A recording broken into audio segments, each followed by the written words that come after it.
ईद के मतवालों, गौश ख्वाजा के दीवानों, मेरे मिल्लत के नौजवानों, अस्सलाम वालेकुम व रहमतुल्लाहि व बरकातहू। हज़रात महफिले मिलादे पाक की कार्यवाही तिलावते कलाम पाक से शुरू हो चुकी है। लिहाजा आप हजरात अगर मेरी आवाज को सुन पा रहे हैं तो आप आए और शबाब-ए-दारन से मालामाल हो, क्योंकि ये जो महफिल सजाई गई है ये कोई अदना सा महफिल नहीं है, कोई साधारण सी सभा नहीं है, बल्कि ये पूरे दुनिया को अमनो ईमा, शांति, सौहार्द, प्रेम और भाईचारे के पैगाम देने वाले प्रॉफेट मोहम्मद सल्लल्लाहु ताला अलैहि वसल्लम का यह बज़्म पाक है, महफिल है। मेरे मिल्लत के नौजवानों,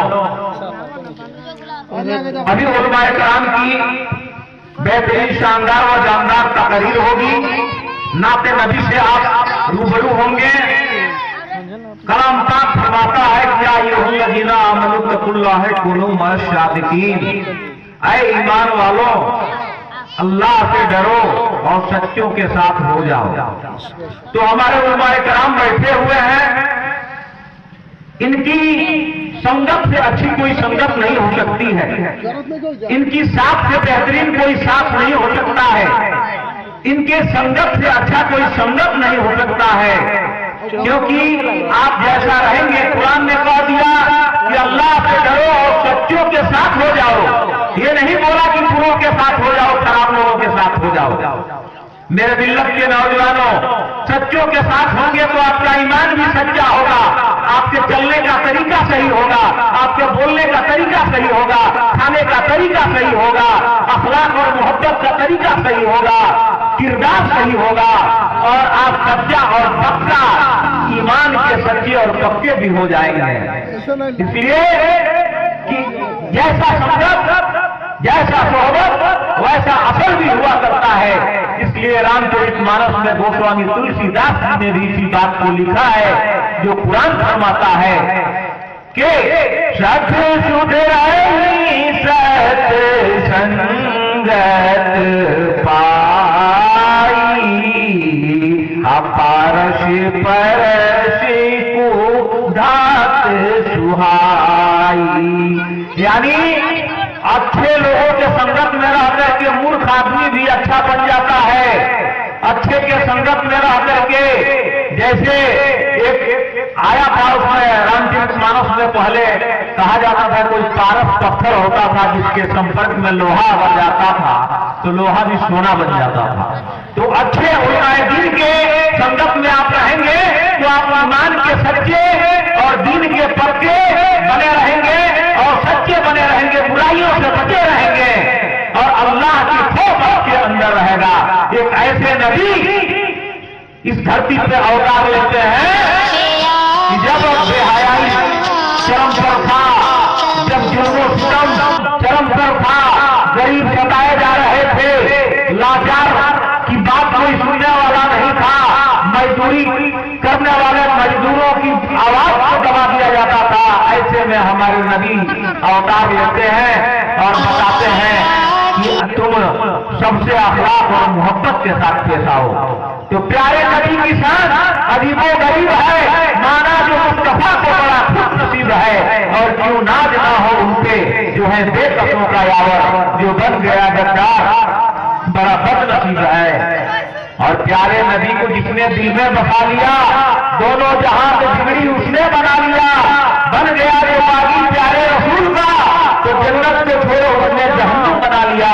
मेरे मिल्लत के नौजवानों, अगर आज मोबाइल का युग है, फेसबुक, इंस्टाग्राम और व्हाट्सएप से लेकर के तमाम ये फंक्शन लड़के रात दिन दीवाना बने हुए हैं।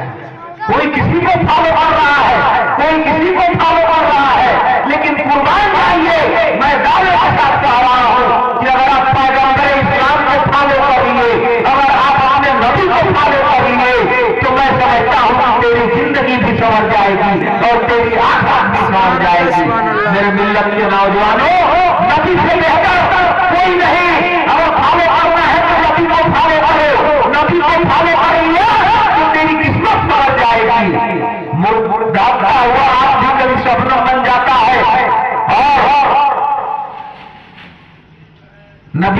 चाहने वाले के तकदीर समझ जाता है। मेरे मिलन के नौजवानों, नबी ने फरमाया कि जहां रहो अपने वतन से मोहब्बत करो, तो अपने वतन से मोहब्बत करे। पैगाम दिया हमारे प्यारे नबी ने।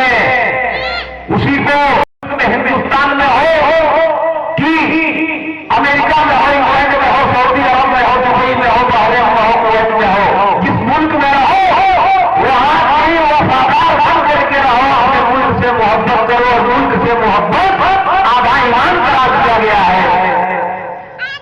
तुलसी बाबा ने भी रामचरित मानस में इस बात को लिखा कि प्रभु श्री राम क्या कहते हैं। उस बात को उन्होंने लिखा कि जब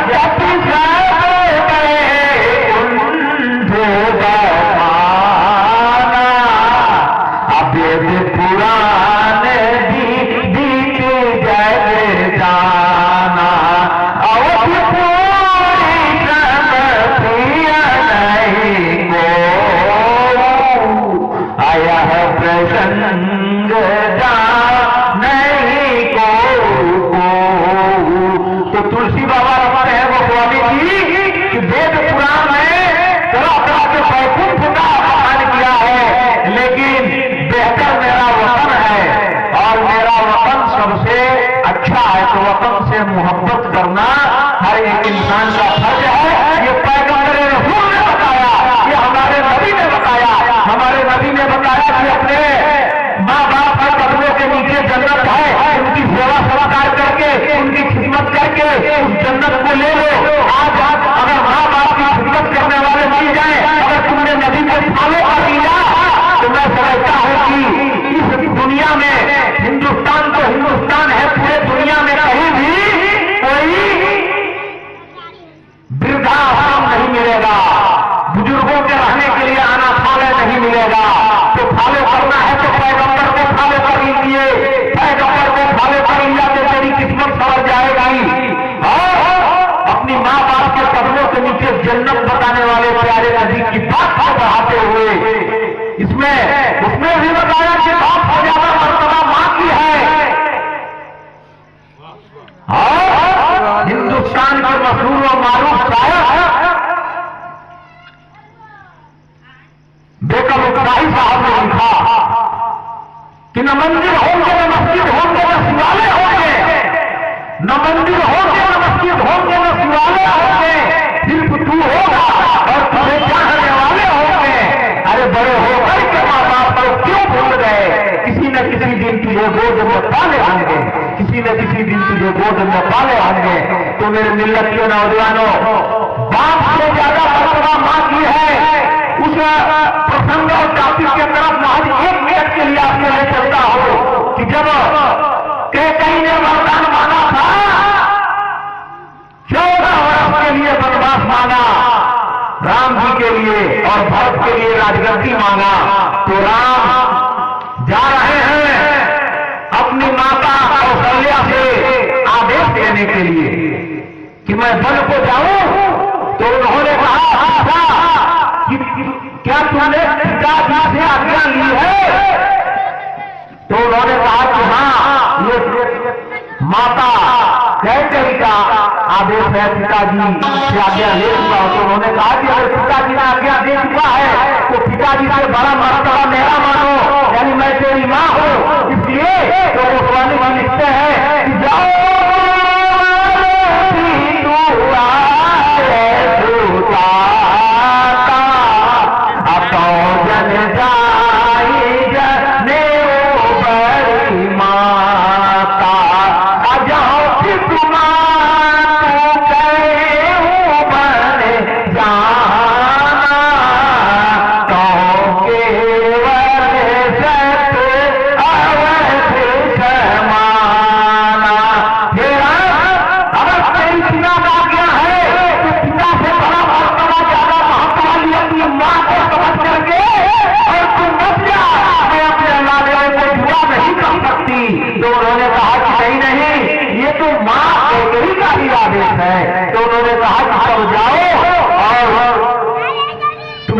नहीं जा सकता।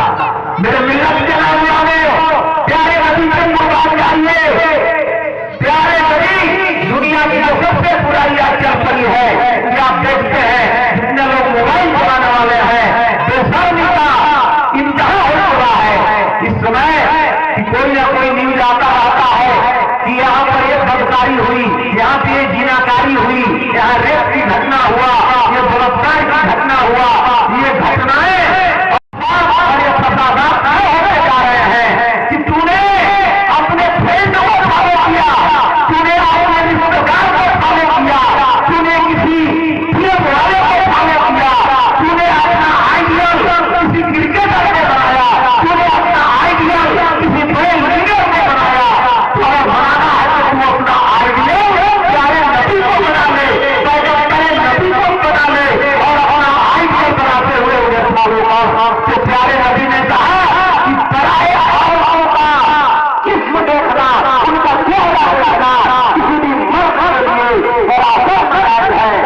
नाजायज और गुनाह और ये खतरा वाला चीज है।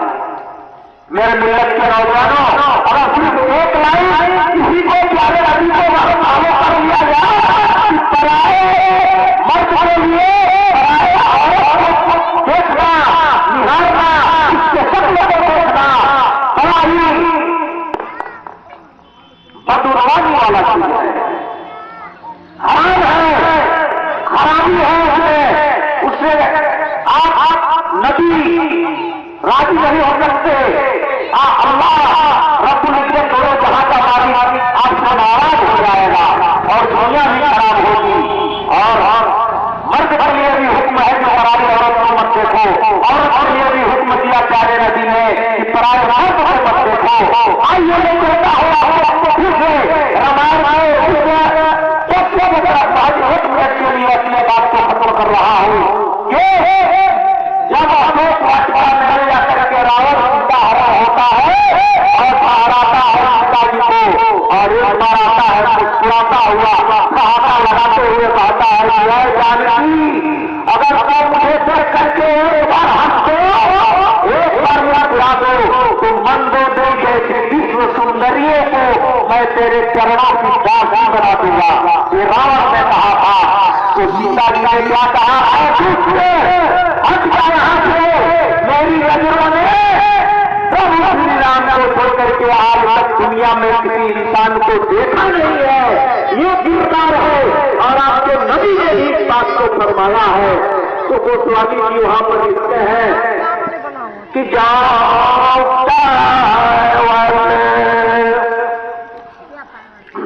कि सुजती सुमति शुभ गति सुख नाना, जो अपना कल्याण चाहता है तो पर नारी लाल गोसाई तजऊ जऊ के चंद सीताई, जो चाहे अपना कल्याण सुजत सुमत सुभगत सुख नाना, सो परवार सवार होई तजऊ जऊ के चंद सीताई। इस जग में संसार में कोई अपना जस चाहता है, मकबूलियत चाहता है, पॉपुलरिटी चाहता है, प्रसिद्धि चाहता है, खैरियत चाहता है, तो किसी दूसरे महिला की तरफ नजरें उठा करके न देखा करे। ये प्यारे नबी की फरमान मानस में भी आती है, प्यारे नबी की फरमान बाइबिल में आती है, प्यारे नबी की फरमान तो हर एक लोगों ने देखा है। मेरे मिल्लत के नौजवानों, इसलिए सच्चों के साथ रहेंगे, की सोहबत में रहेंगे, अच्छे बन जाएंगे, सच्चे बन जाएंगे, और खराब के साथ रहेंगे तो बर्बादी और तबाही के मुंह में तरफ जाकर के खड़े होंगे। मेरे मिल्लत के नौजवानों, प्यारे नबी हमारे बड़े पीर साहब शेख अब्दुल कादिर जिलानी पियाने पीर दस्तगीर शेख अब्दुल कादिर जिलानी के वाक़यात आपने सुना होगा कि जब उनकी मां के सितम में थे, पेट में थे, तो पेट में रह करके उनकी मां कलाम पाक पढ़ा करती थी और उसको सुन करके 18 साल याद कर लिए थे। तो इसलिए सालेहाती नेक थी और दीनी मां थी। आज के मां की तरह आर्केस्ट्रा देखने वाली मां नहीं थी, आज के मां की तरह नाच और ड्रामा देखने वाली मां नहीं थी। कभी तो शेख अब्दुल कादिर पैदा होते हैं और जब महिलाएं पेट में बच्चा होता है तो साइंस भी कहता है कि जैसा हरकत करती है, जैसा आचरण करती है, वैसा ही बच्चे पर उसका सीधा असर पड़ता है। तो अपने मां के पेट में याद कर लिया, प्यारे पीर, पीरों के पीर बड़े पीर साहब ने 18 कार्य को याद कर लिया। और महाभारत में आप देखिए कि जब अर्जुन सुभद्रा को चक्रव्यूह भेजने का रहस्य बता रहे हैं, चक्रव्यूह को कैसे, तो बड़ा ध्यान से सुन रही है। उस समय अभिमन्यु मां के गर्भ में है, पेट में है, और वो सब देख रहे हैं, सुन रहे हैं। और जब चक्रव्यूह से निकलने की बात उन्होंने बताना शुरू किया अर्जुन ने, तो उसी समय सुभद्रा की नींद आ जाती है। तो जब नींद आ जाती है के पेट से ही अभिमन्यु ने चक्रव्यूह को भेदना जान लिया था। लेकिन जब उनके पिता ने उनकी मां को समझाया था कि उससे कैसे निकला जाता है, तो उस बात को शायद नहीं, उनको नींद आ जाने के चलते नहीं सुन पाए थे। जिससे मेरे कहने का मतलब यह है कि जैसा किरदार होगा वैसा ही जुलूस होगा, वैसा ही आचरण होगा, वैसा ही आप करेंगे, और जैसा करेंगे वैसा ही हमारा माशरा बनेगा, वैसा ही हमारा समाज बनेगा, वैसा ही हमारा मुल्क बनेगा। इसलिए सबसे मिलजुल करके रहने में भलाई है। वो प्यारे नबी ने फरमाया, इसी के साथ मैं अपने बाप को इख्तिताम करता हूँ। अस्सलाम वालेकुम रहमतुल्लाहि व बरकातहू। आखिर दवाना अल्हम्दुलिल्लाह अल्हम्दुलिल्लाह रब्बिल आलमीन। मेरे मिल्लत के नौजवानों, बस मैं इतना ही कहना चाहूंगा कि प्यारे नबी से जिकरा जिकरा प्यार हो जाला और जन्नत ओकरा हक में परमानेंट हो जाला। प्यारे नबी से जिकरा एग्रीमेंट हो जाला, जन्नत ओकरा हक में परमानेंट हो जाला। और प्यारे नबी के ये हर दिल से फॉलो करेगा, इस्लाम के उस सच्चा स्टूडेंट हो जाला। मैंने अपनी बात को शुरू की थी कि अगर फॉलो करना है दुनिया में किसी को, तो मेरे मिल्लत के नौजवानों दिल लगा करके ईमान के साथ अपने पैगंबर को फॉलो कर लीजिए। आपकी जिंदगी भी कामयाब, आपका आखिरत भी कामयाब। अस्सलाम वालेकुम रहमतुल्लाहि व बरकातहू। अब आइए नाते नबी गुनगुनाने के लिए, बेहतरीन तकरीर के लिए मैं हजरत अल्लामा मौलाना आली जनाब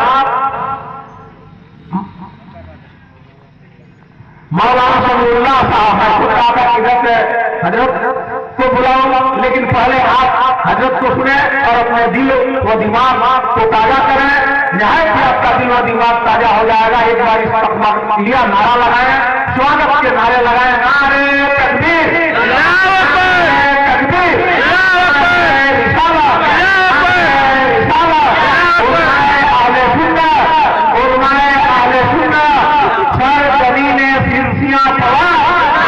गांव के नाम पर भी तो पूरा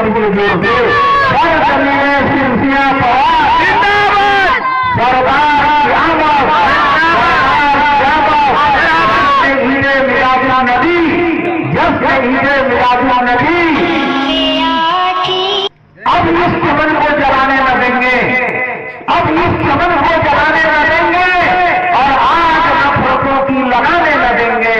मिली है ये हमको जो प्यारे नबी से, हम इस खजाने को जाने न देंगे, हम इस खजाने को जाने न देंगे।